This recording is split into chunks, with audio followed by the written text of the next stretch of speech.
Então ele foi no banco para tirar o dinheiro. Só que eu falei, olha, leva os discos, porque aqui é feirão, os caras não pegam teus discos aí. Ele levou e não voltou. Então a meninada, a mesma meninada que está aqui, começou a me gozar. Tá bem, uma hora você ia levar um chapéu. Eu falei, tá bem, por tanta gente que pagou direitinho, né? É o risco, né? Fechamos a loja. No domingo levantamos a porta, tava os 800 pau lá por baixo da porta.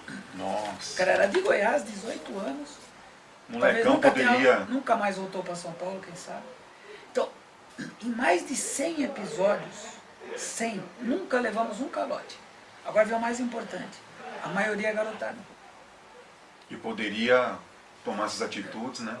Maioria garotada.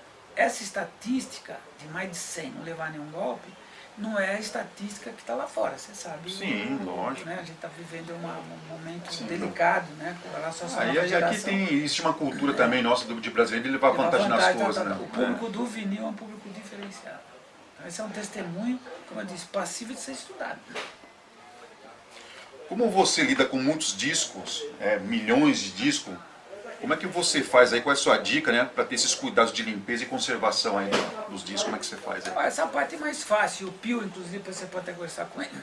Ele é o grande estimulador desse tipo de formato aí de limpeza. Certo. O vinil ele dura a vida inteira, desde que não haja incidência de raios ultravioleta, né, luz solar. Para dar limpeza, água e sabão. Esse detergente comum de cozinha, água e sabão, de preferência passando com a mão, movimento circular para seguir o sentido natural, né, do disco. Passa com a mão, seca, deixa secando natural, evita de esfregar muito no selo, mas o selo também pode ser molhado. Tá. Ela, e a secagem dela é natural. Se quiser secar com pano, uma flanela, você seca. Mas sempre fica um resíduo. Se você deixar secando natural, é melhor ainda. Existem muitos produtos à venda, né? A gente usa esse porque esse não compromete a qualidade do vinil, não estraga, não causa nenhum dano. E alguns produtos causam. Já tivemos o caso de mandar, na época, né, disco para o exterior e o cara alerta, olha, vocês estão passando um produto aí que está gerando uma corrosão. Entendeu? Então a melhor coisa é detergente comum. Tá. Beleza. Bom, tem um público fiel que gosta muito dos discos, né, e são apaixonados por essa experiência musical.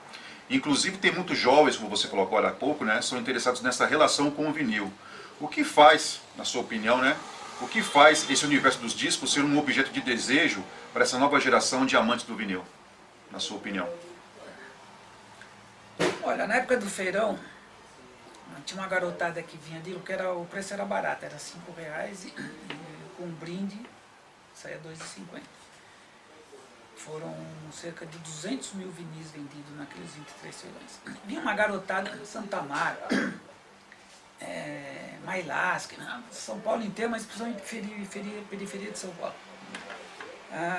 Alguns levavam 4, 5 discos, 20, R$25, tal. Não tinham aparelho. Né? Não tinha aparelho, mas levavam... Ainda nem tinha um aparelho, mas já estava comprando disco, sabendo que... Então, e esse fascínio está se espalhando. Né? Então é o que eu digo. Né? O fascínio em si está nesse pacote que o LP representa, que o disco de vinil representa. Né? O retorno, né? O respeito ao ritual, a necessidade que as pessoas têm de ficar escutando música sozinha, isolado, né? Nesses fones, a qualidade musical, não é pirateado, você não tá transgredindo. O preço atraente, né?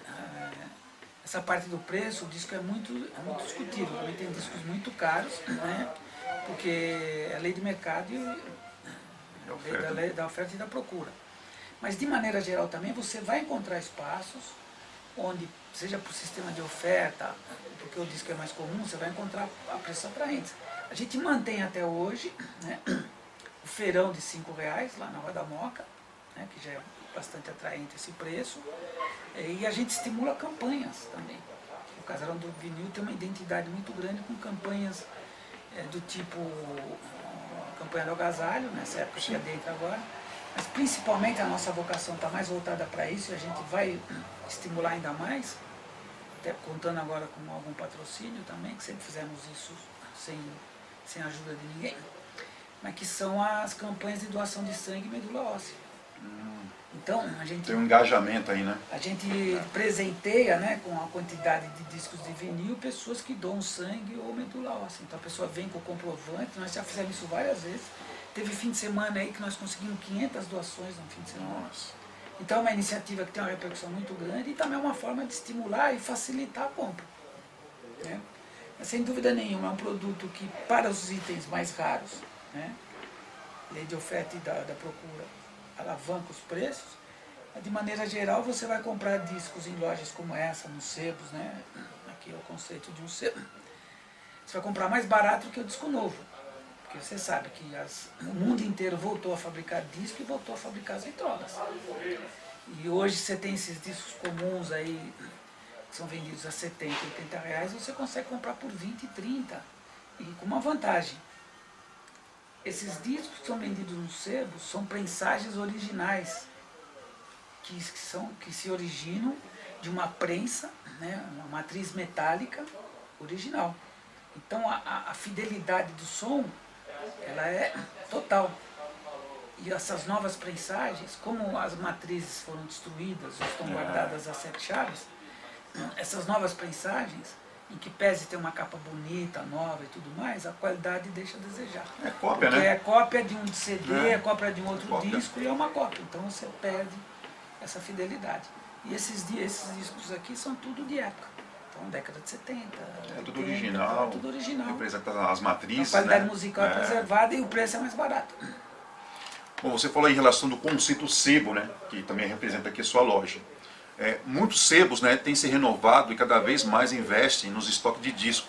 Na sua opinião, qual a importância dos sebos, né, ou das lojas como locais para a sobrevivência dessa cultura relacionada ao disco?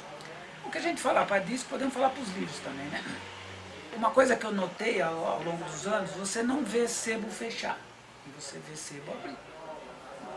Isso já é muito representativo do quanto que esses itens, né, livros, e que pese todo esse movimento de virtual, né, livro eletrônico e tal, que se ficavam com medo que o livro ia acabar, então não, né? Quer dizer, esse fascínio que o ser humano tem de pegar, né, de sentir o cheiro e tal, isso não vai morrer nunca. Então, aquilo que eu estou falando para os livros, representados pelos sebos, essas lojas de vinil também, a tendência é só crescer, o espaço vai ser cada vez maior.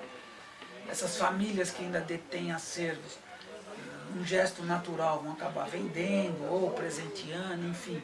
Então todo esse acervo vai vir à tona para atender a demanda das novas gerações. Sim. Então eu acho que esses espaços tendem a crescer cada vez mais, se sofisticar em termos de atendimento. A pandemia está trazendo também mais um aprendizado, né, que faz crescer o comércio virtual. Então as pessoas vão pedir, mesmo à distância, vão poder ser atendidos, enfim. É um movimento que só tende a crescer. Legal.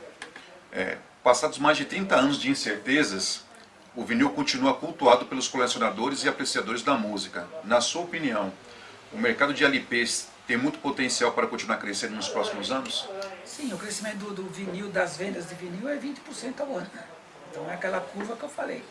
Né? Um gráfico ela vai crescer e o CD só vai cair.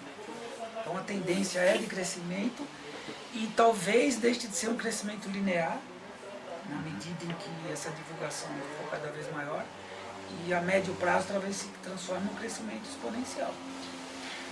Então haja vista, né, a situação da pandemia, embora tenha causado esse caos no comércio, mas não é a primeira loja que eu ouço, né, de vinil que deu uma crescente, né, nas vendas, aí, principalmente dessa questão das vendas virtuais. Comércio virtual. Não, nós aqui somos um testemunho vivo disso que você está falando. Quando houve a pandemia no primeiro momento e depois o fechamento, nós ficamos 5 meses fechados aqui. E o fechamento não foi de 5 meses, é que eu, para proteger a equipe, eu aumentei o fechamento. Por quê? Porque no começo da pandemia eu reuni a garotada e falei, olha, eu não vou mandar ninguém embora, vou manter todas as condições, vou pagar Uber, os mais velhos vão ficar em casa, eu sou um deles, eu trabalhei pra caramba em casa, né? Que era representado pelo grupo de risco, mas eu falei para a garotada, agora vocês vão ter que fazer a parte de vocês. Eles fizeram. Então nós tivemos que nos reinventar, vender no Instagram, estimulamos, né? Fizemos painéis assim como você está vendo aqui, né? E esses painéis eram colocados à disposição do público, eles encomendavam e a gente mandava pelo correio, e muitas vezes eles vinham buscar, né? Ou faziam um sistema de delivery. E um outro mecanismo de sobrevivência para nós foi o mercado virtual internacional. O nosso produto, prensagem nacional brasileira, é muito procurado lá fora. Então nós demos mais atenção para esse mercado e o crescimento foi de 200%. Nossa. E essas duas ferramentas, mesmo agora com a abertura, a gente manteve o Instagram com menos agressividade, mas o mercado internacional com mais agressividade. Nós temos no nosso cadastro 20 mil itens de compactos, a meta é em um ano atingir 60 mil, e o mundo inteiro já chamou atenção para a nossa loja. O representante dessa plataforma mundial ligou para mim ontem, já dizendo da importância que nós somos no Brasil, já somos o primeiro do Brasil. Nossa. E ele nos deu as ferramentas necessárias para que a gente seja reconhecido no mundo inteiro. Quer dizer, a plataforma mundial vai dar o devido credenciamento para nós como a primeira loja no Brasil. Então, o Casa do Vinil tem a tendência aí... Sim, a gente de médio. Disso, mas é fruto de muito trabalho.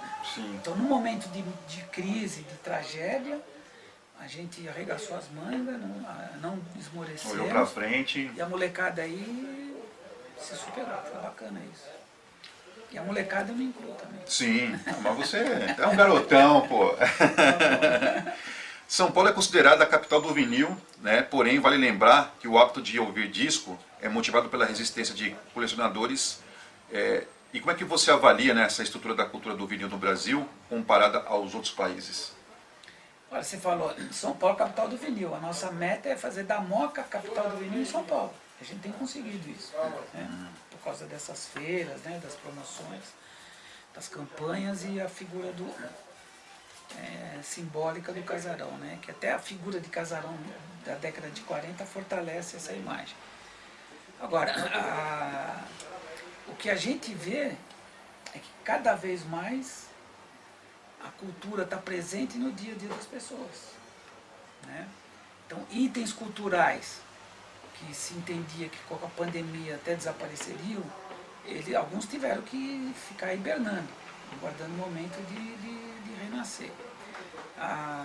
O comércio virtual, até mesmo as lives e tudo mais, manteve viva, né, a presença da cultura no dia a dia das pessoas, né? Porque a gente tem necessidade disso, né?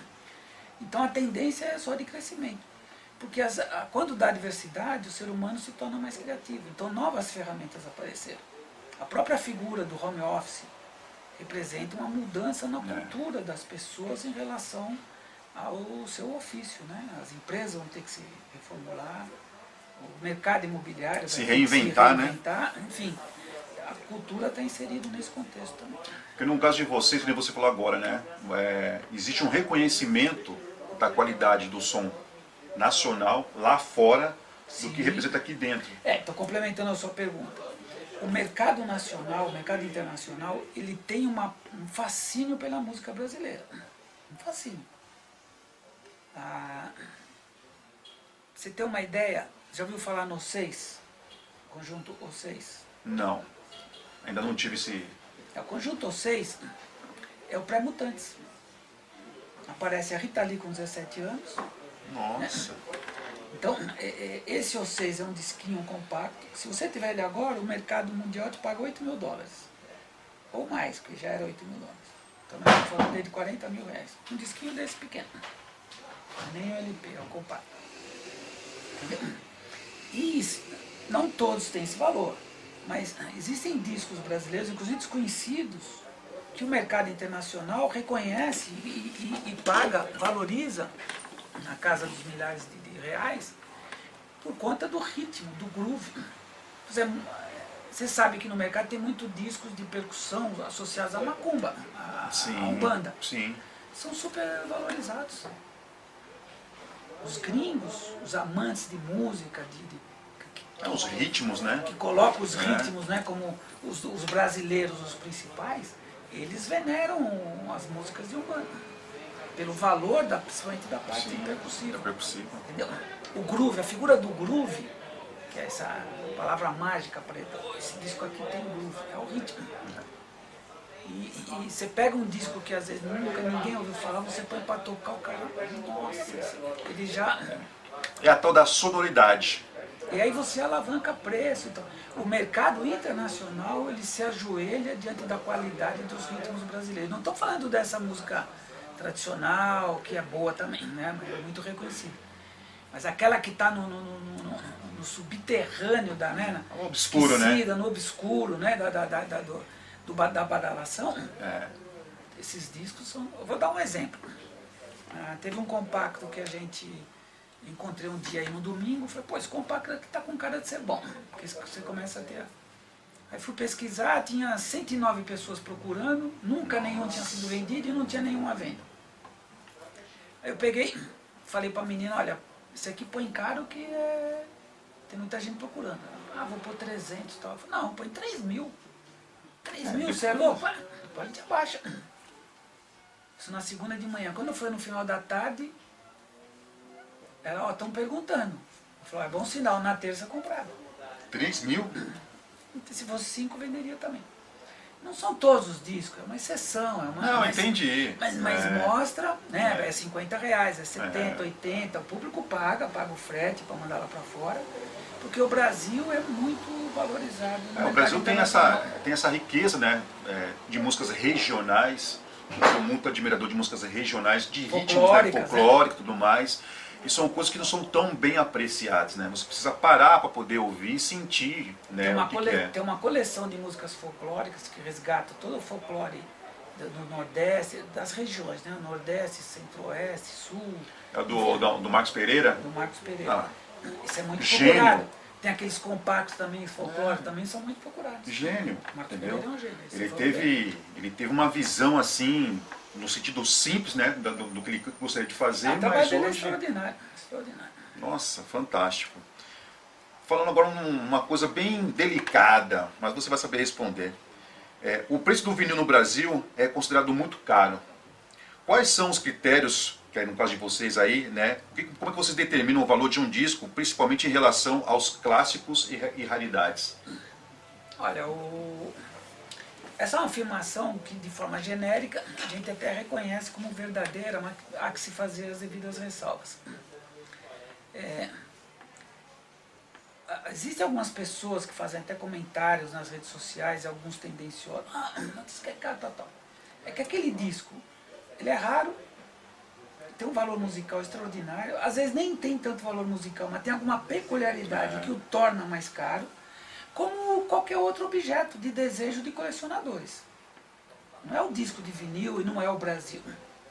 Isso aí é uma perspectiva, né, de quem olha de forma um pouco rancorosa. Por quê? Muitas vezes critica, né? Pô, pessoas estão lá no seu dia a dia, batalhando lá, tal. O cara tem uma loja com 5 mil discos. É valor de mercado, não tem como inventar. O público que a lei da oferta e da procura, você não vai reinventar. Ele tem lá os seus discos, tal, num preço atraente, mas tem meia dúzia que é caro. A pessoa tem o desejo de comprar, não pode e começa a massacrar. Então esse é um lado negativo. Qual que é o lado positivo disso? É que, ao mesmo tempo que você tem discos raros, cujo preço é norteado pela lei da oferta e da procura, você tem milhares de outros que, pela própria natureza da competição entre as empresas, entre as lojas, ele vai ter que baixar o preço. Então você tem oferta.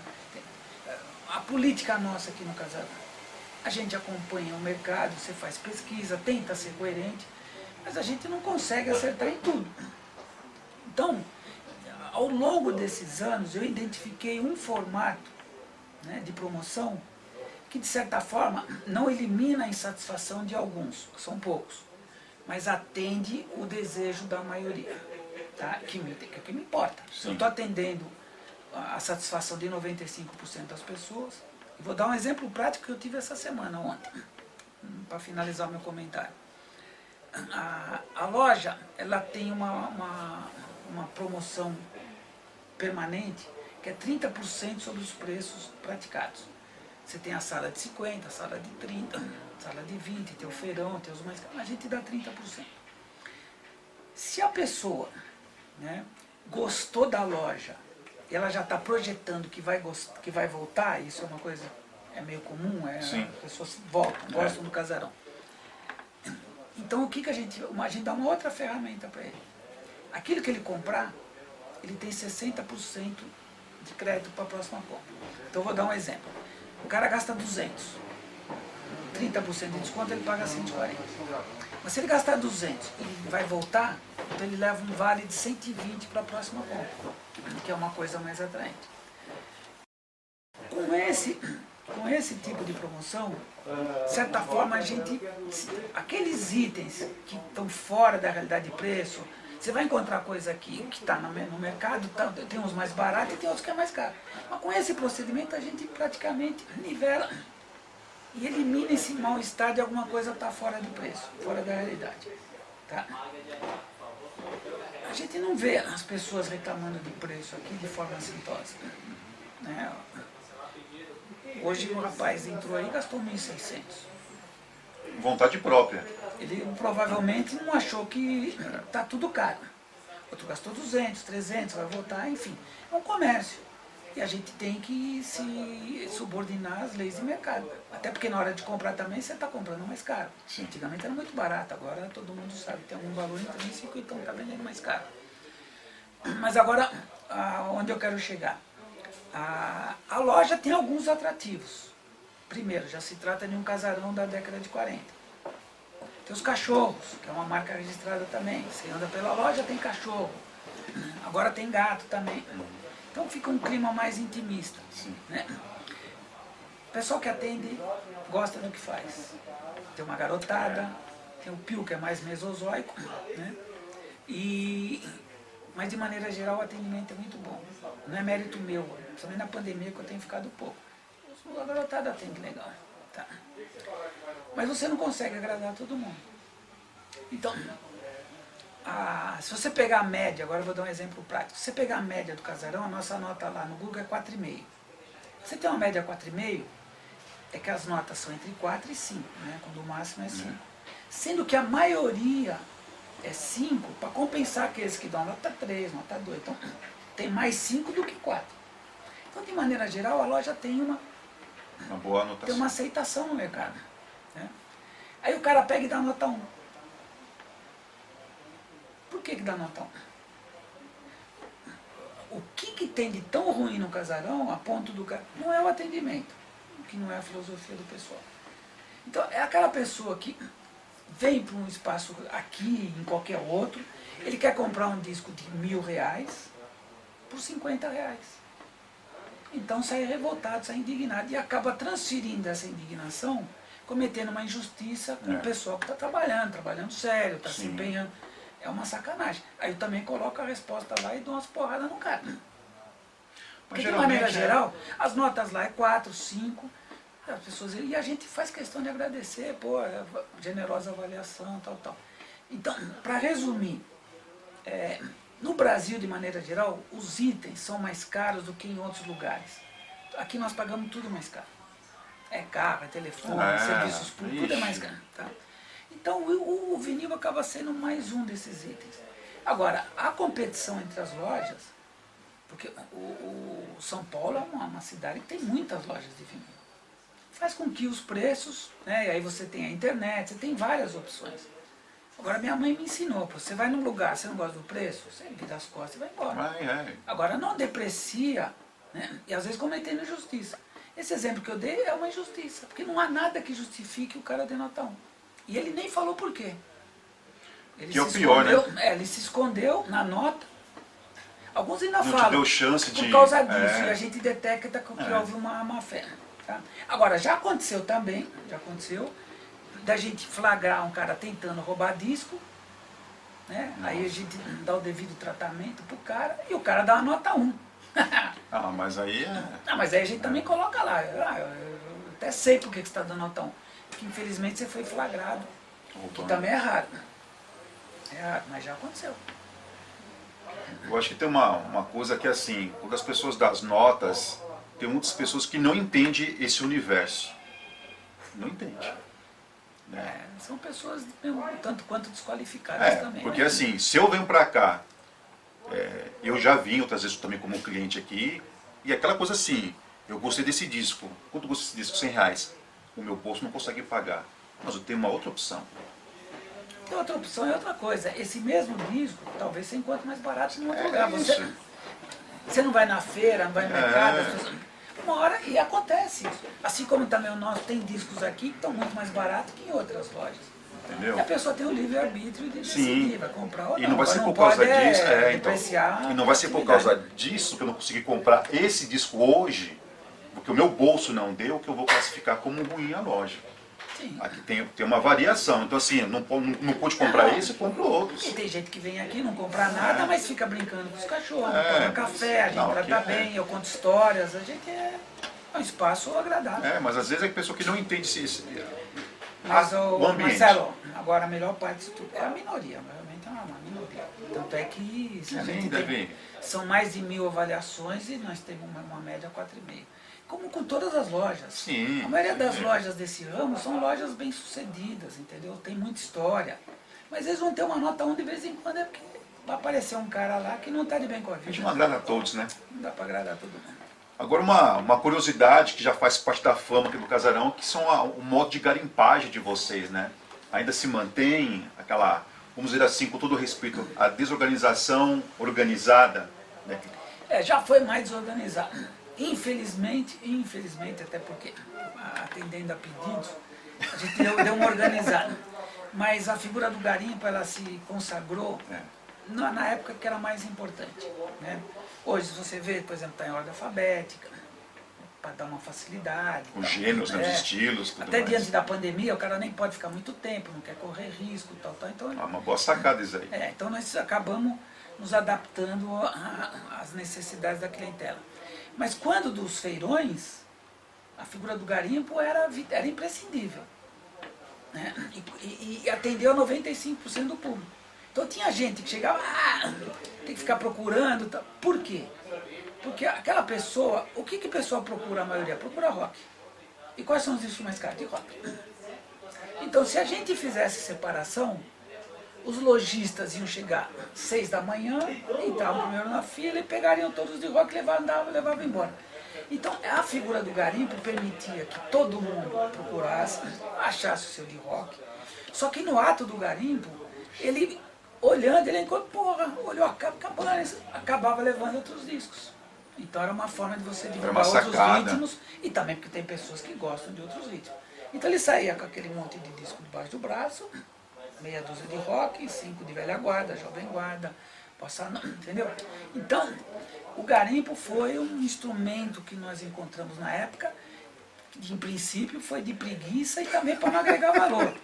Eu falava, olha, se eu for arrumar tudo direitinho, não vai custar 5 pau cada um. Por dia? Já pensou por dia você fica arrumando? Eu vou ter que pagar uma pessoa para colocar, então o preço é outro. Não, então deixa assim.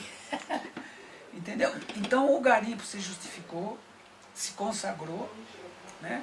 Foi um formato que agradou a maioria, não aos 5%. 5% uma parte o cara estava com preguiça, né? Tudo bem, então ele vai numa outra loja mais organizada, na época. E tinha também aqueles que queriam levar vantagem. A figura do separar por estilo é para que ele fosse lá pegar o melhor para ele. E não era a filosofia do feirão. O feirão era para divulgar a cultura do vinil e que todos tivessem acesso a de igual para igual. Uma competição igual. Bom, para nós fecharmos aqui, né? Vamos lá. Cada disco tem uma história e cada música representa um momento na vida das pessoas. Considerando o seu valor histórico, podemos avaliar o vinil como um patrimônio cultural? Sim, eu acho que tem várias iniciativas aí de fazer. Você pega o exemplo da cachaça, né? Virou no seu nome, patrimônio nacional, enfim. Tem vários itens do dia a dia das pessoas. Você é patrimônio imaterial, alguma coisa? Material. Se o vinil não tivesse reconhecimento formal, ele já o tem na sociedade. O vinil tem um carisma, né? A mídia, a tua presença aqui, a tua iniciativa é um exemplo disso. A mídia está sempre fazendo cobertura. Eu ainda tenho a felicidade de por ter atuado nas implosões. A mídia se debruça sobre nós, sempre associando a figura do manezinho da implosão, né, que é o personagem está relacionado à minha pessoa, com vinil. Então, assim, pô, um cara que derruba prédio e tem o maior acervo de vinil, isso tem um apelo, um carisma muito forte. Então eles vêm também. Então tudo isso ajuda a divulgar. Agora, só tem esse apelo, só tem esse simbolismo se tiver algum valor intrínseco. E o vinil tem. Então o vinil realmente... E aí é que eu abro o leque não só para música. O vinil carrega no seu bojo, né, a história da humanidade. Todas as atividades humanas estão registradas em vinil.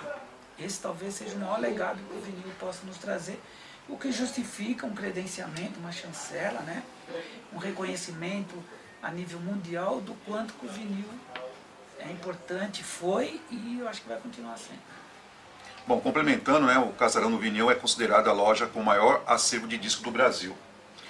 Você tem a noção da sua importância para a sobrevivência dessa cultura do vinil? Você reconhece esse valor teu?